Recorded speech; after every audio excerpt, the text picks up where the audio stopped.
गुरुजी. हा बोला. मी जाऊन आले, फार चांगलं केलं. मी पण 2 दिवस होतो तिथे. बर बर बर बर. मी तर 2 दिवस होतो तिथे. तिथं पार्टीचे लोक घेऊन आले असते, राहुल गांधी 150-200 खासदार, तर सत्ता पलट झाला असता. कोण सांगन आता अक्कल? हा अक्कल कोण सांगन? हा पवार साहेब जरी असते व्हीलचेअरवर, तर आंदोलनाची रूपरेषा बदलली गेली असती. आपल्या पार्टीले बैनमा बंद्या महाराष्ट्रातून पवार साहेबाच्या मागे असता. पवार साहेब गेले पण एक हा दिवस पवार गेले. साहेब गेले, मग ते दुसऱ्या दिवशी मॅच शिवा दिल्यावर सगळे आले ना, मग तिथं खासदार भोकात गेली पार्टी म्हणल्यावर. मग मग मग लाईनीत आले, तोपर्यंत आले नाही ना, झोपले राहते ना हे. एक दिवस पहिले जायला पाहिजे सगळ्यांनी. साहेबांनी बोलतो हा राहुल गांधी. राहुल गांधी नाही, त्या आता दिवशी ठीक आहे. राहुल गांधीचं आता मी राहुल चांगलं गांधी करतो. ऐका माझं, राहुल गांधी त्या दिवशी 100 ते 150 खासदार घेऊन आले असते ना, तर नरेंद्र मोदीनं अमित शहाला पयास लागलं असतं त्या दिवशी. 5 लाख युवा होते, 5 लाख. 3 किलोमीटर बरोबर ना. दायऱ्यात, 3 किलोमीटरच्या दायऱ्यात पोट्टेच पोट्टे होते पुरे. बापरे, मी पाहिलं ना. आता आम्ही त्या हा.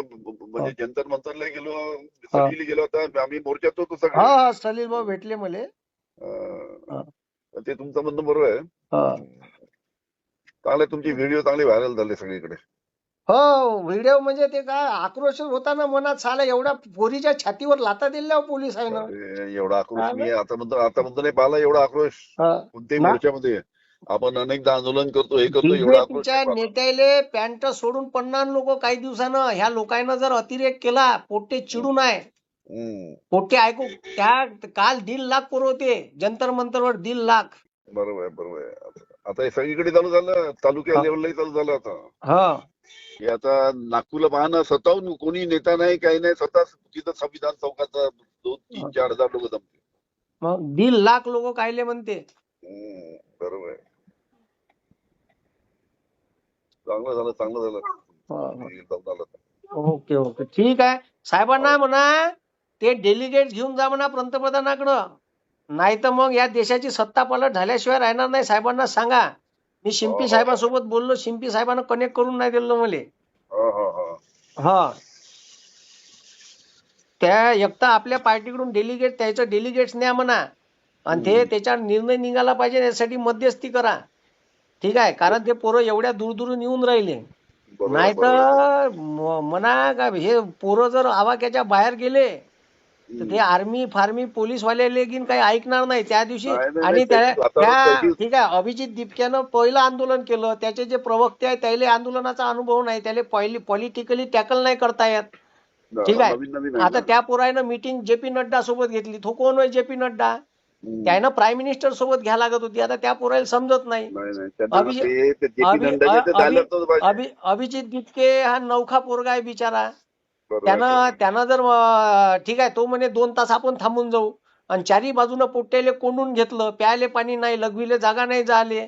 मी मधात तिथं फसलो, पाणी प्यायला नाही, ह्युमिडिटी प्रचंड, पोराची एनर्जी लॉस होऊन गेली त्याच्यात. तिथं जर त्यानं अभिजित दिपकेनं म्हणलं असतं चला रे, तर फार पोट्टे बॅरिगेट तोडून टाकत होते. पण त्याले पॉलिटिकली त्याले माहित नाही ना आंदोलन कसं केलं जाते. तो बिचारा साधा पोरगा आहे, नवीन पोरगा आहे तो. तिथं जर पॉलिटिकल थोडस असता, राहुल गांधी घेऊन आला असतात, तर पंतप्रधान राहुल गांधीच बनला असता ना, अभिजित दिपके थोडी बनला असता. मग थोडस साहेबांना सांगा. सांगतो असे म्हणा, गराय गुरुजी म्हणा. तुम्ही जे बोलला ते 100% खरं आहे. तुमची भूमिका जी आहे ना, मलाही वाटत होतं की राहुल गांधी सुप्रीम कोर्टाचे जस्टिस बिस्टिस पार फाटे तक पयाले असते. सूर्यकांत बिर्यकांत कोणी नसते थांबले, पार लाईनीत येत होते एका जागेवर 20 तारखेला. ते दुसऱ्या दिवशी ते याच्या घरासमोर बसायची गरज बी नव्हती राहत. मग राहुल गांधी चांगलं केलं ते जाऊन. हे दुसऱ्या दिवशी केलं ना. साप गेल्यावर काठी मारण्यात काही मजा आहे का? पंतप्रधान असताना राहुल गांधी आता आज असं आहे. बोलतो मी. ठीक आहे. पण त्या दिवशी तर वातावरण पाहिलं मी, अरे बापरे, भयंकर वातावरण आहे. काल 1.5 लाख पोरं होते. 1.5 लाख एवढे लाठा मारून 1.5 लाख पोरं कायले म्हणते काल. मग आणि हे सगळं आता गावखेड्यात चालू आहे. गावखेड्यात तालुका लेवलला पोहोचलं आहे सगळं. तालुक्यात जिल्ह्यात आहे, प्रत्येक जिल्ह्यात आहे. नागपूरला संविधान चौकात काल रात्री 12:30 वाजेपर्यंत 4,000 पोर होते. हो पोट्टे पेटून आहे ना. मी आता आल्याबरोबर तिथं भेटून आलो ना. पोलीसवाल्याला झापलं मी धरून. पोलीसवाल्याला म्हणलं तुम्ही हे चुकीचं केलं. कोर्टाचा आदेश होता का तुम्हाला उचलाचा? वाहतुकीला अडथळा होत होता का? काही नसताना तुम्ही उचललं कसं म्हणलं?